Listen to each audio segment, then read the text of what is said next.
আসসালামু আলাইকুম রহমতুল্লাহি ওবারাকাতু। সম্মানিত ভিউয়ার্স, কেমন আছেন সবাই? আশা করি আল্লাহ তাআলা মেহেরবানিতে ভালো আছেন, সুস্থ আছেন। সুম্মা আলহামদুলিল্লাহ, আমি ভালো আছি, সুস্থ আছি। আজকে আপনাদের সুন্দর একটি ভিডিও উপহার দেওয়ার জন্য আসলাম। তো এখনও যারা আমার এই চ্যানেলটি জিন ও জাদু চিকিৎসার ফ্রি ক্লাস, এই চ্যানেলটি এখনও যারা সাবস্ক্রাইব করেননি, এখনও করেনি, এই চ্যানেলের সদস্য হন। দেখবেন জিন সংক্রান্ত, জাদু সংক্রান্ত, বদনজর সংক্রান্ত এই আধ্যাত্মিক জগতের যত ধরনের আমল রয়েছে কোরআন ও হাদিসের আলোকে ইনশাআল্লাহ যদি আল্লাহ তাআলা সাহায্য করেন, তৌফিক দান করে দেন, আমি সমস্ত কিছু দিয়ে দেবো ইনশাআল্লাহ। তো আজকে যে আমলটি নিয়ে হাজির হয়েছি, যদি কোনো জিনের সম্রাট বা জিনের বাদশাহ যদি কোনো পরিবারকে ধ্বংস করার নিয়ত করে, তারা কিন্তু ধ্বংস করে দেয়, তাদের জিন চালান করে। অনেক সময় জিন চালান করে ধ্বংস করে দেয়। এইটা কিভাবে নষ্ট করবেন? নাম্বার 1। নাম্বার 2, কোনো তান্ত্রিক জাদুকর যদি কোনো জিনের বাদশার সাহায্যে বা সম্রাটের সাহায্যে আপনাকে জাদু করে থাকে, তাহলে মনে রাখবেন আপনার পরিবার শেষ হয়ে যাবে, ধ্বংস হয়ে যাবে। এটা কি জানেন? যখন কোনো জিনের সম্রাটের সাহায্যে কোনো তান্ত্রিক যখন মানুষকে জিন চালান করে, এই পরিবারটা ধ্বংস হয়ে যায় এবং এই রোগীকে সুস্থ করা তার ব্যাপার হয়ে যায়। অনেক কষ্ট হয়, আমাদের মতো মোদাব্বে যারা রয়েছে অনেক কষ্ট হয়, যারা রাখি রয়েছে অনেক কষ্ট হয়। কারণ এই জিন সম্রাটের আন্ডারে কোটি কোটি কোটি জিন রয়েছে, তারা একের পর এক জিন চালান করে, অনেক রাখি বলে যে বারবার জিন চালান করে না, শরীরের ভিতরে যে জিনগুলো রয়েছে ওরাই কষ্ট দেয়। এটা ভুল কথা। হ্যাঁ, তবে কিছু সত্য, কিছু ভুল। অনেক সময় দেখা যায় হ্যাঁ সত্যি জিন ভিতরে ঢুকিয়ে থাকে, কিছু কিছু জিন আমরা মারতে পারি না বিধায় মনে হয় যে বারবার চালান করছে, কিন্তু আসলে তা না। এই জিনের শরীরের ভিতরে ঢুকে আছে। যখন আপনি তেলাওয়াত করেন তখন চিৎকার করে, যখন তেলাওয়াত বাদ দেন সে নীরব হয়ে যায়। অনেক সময় দেখা যায় সে লুকিয়ে থাকে, কষ্ট করে থাকে শরীরের ভিতরে অঙ্গে, সে কষ্ট পায় কিন্তু চিল্লাচিল্লি করে না, মনে করেন যে জিন মরে গেছে বা জ্বলিয়ে গেছে। অনেক সময় এরকম ঘটনা ঘটে যায়।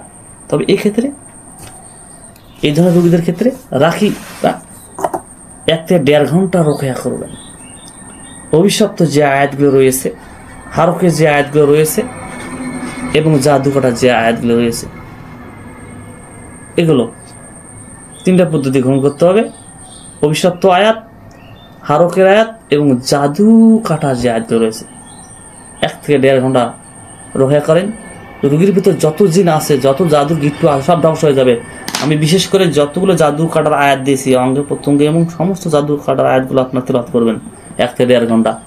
রোগীর ভিতর কোনো জিন থাকলে সব পুরো ছাই হয়ে যাবে ইনশাআল্লাহ। এবং কিছু হারকের আয়াত দেবো, ওগুলো পড়তে হবে। তো আজকে যে আমলটি এনেছি তা হচ্ছে জিনের সম্রাটের সাহায্যে কোনো তান্ত্রিক কিংবা জিনের সম্রাট স্বয়ং নিজেই যদি কোনো জিন চালন করে বা তান্ত্রিক জিন সম্রাটের সাহায্য নিয়ে জিন চালন করে, তাহলে এই রোগীদের ক্ষেত্রে ভয়াবহতা দেখা যায় বেশি, রোগাক্রান্ত হয় বেশি, পরিবার ধ্বংস হয়ে যায়, সমস্ত কাজের বাধা সৃষ্টি হয়, অশান্তি বিরাজ করে, পরিবারে অশান্তি, একে অপরের প্রতি হিংসা বিদ্বেষ বনে না, কেউ কাউকে দেখতে পারে না, পরিবারে থাকার ইচ্ছা হয় না, মনে হয় বাড়ি থেকে বের হয়ে অন্য জায়গায় গেলে ভালো লাগে। আর অভাবন তো লেগেই যায়, বিভিন্ন প্রকার রোগে তো আক্রান্ত করে ফেলে, অশান্তি, জ্বালাপড়া, কত ধরনের সৃষ্টি। তো এই ধরনের জিন থেকে বাঁচার জন্য যে দোয়াটি পাঠ করবেন তা হচ্ছে, হে আল্লাহ, আমি কিন্তু ভিডিওর নিচে ডিসক্রিপশনে দোয়াটি দিয়ে দেবো। হে আল্লাহ, জিন সম্রাটের সাহায্য নিয়ে করা সব জাদু ধ্বংস করে দিন। আল্লাহু আকবার। দেখেন, হে আল্লাহ, জিন সম্রাটদের সাহায্য নিয়ে করা সব জাদু ধ্বংস করে দিন। এই দোয়াটি পাঠ করবেন 101 বার। কারণ 101টা সুঁয়ে, 101টা পুতুলে 101টা সুই মারা হয়। যখন কোনো জাদুকর তান্ত্রিক জিন কোন সম্রাট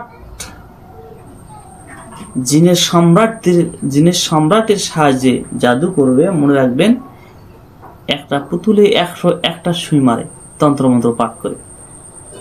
তো প্রতিটা সুইয়ের মন্ত্রগুলো, জাদুগুলো, কারণ মনে রাখবেন 101টা সুই যে মারে, এগুলো আপনার প্রতিটি অঙ্গে অঙ্গে মারে। এই জন্য সব জায়গায় আপনার ব্যথা সৃষ্টি হয়, সব জায়গায় জ্বালা পড়া সৃষ্টি হয়, প্রতিটি জায়গায় জিন ঢুকে থাকে, প্রতিটি জায়গায় জিন ঢুকে থাকে। 101টি যে জায়গায় মারছে সে জায়গায় জিন ঢুকে আছে, এবং জাদুঘর জিন, তান্ত্রিক জাদুঘর জিন। তো এগুলো ধ্বংস করার জন্য এই দোয়াটা পাঠ করবেন। পাশাপাশি সূরা তাহা 69 নম্বর আয়াত, সূরা ইউনূসের 81-82, সূরা আরাফের 170 থেকে 122, সূরা মুহাম্মাদের 1, সূরা মুহাম্মাদের 8 এবং 9, এই দোয়াগুলো পাঠ করবে। ইনশাআল্লাহ আল্লাহ তাআলা হেফাজত করবে 101 বার। পাশাপাশি আপনি এই দোয়াগুলো দিয়ে একটা পানি তৈরি করে নিতে পারেন।